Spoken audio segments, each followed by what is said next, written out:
Nous sommes au regret de voir l'incident qui est arrivé à la frontière algérienne avec le drone qu'ils ont abattu.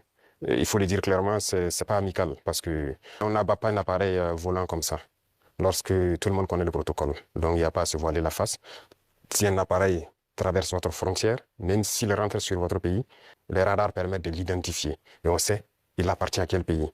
Et il y a les relations diplomatiques pour ça. On contacte l'ambassade et il y a des attachés de défense, il y a beaucoup de mécanismes.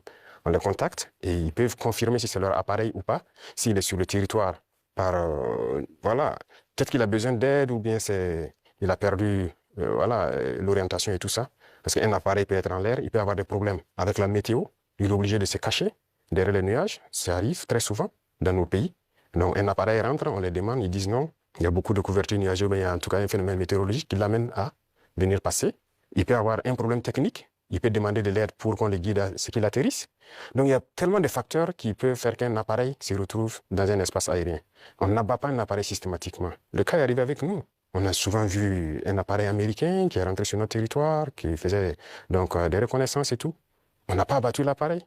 On a pris le soin de contacter l'ambassade américaine, qui ont pris quelques minutes, ils nous ont confirmé que c'est leur appareil et ils ont dégagé l'espace. Donc, on n'abat pas un appareil systématiquement. Donc, c'est un acte délibéré, inamical d'abattre l'appareil et c'est regrettable.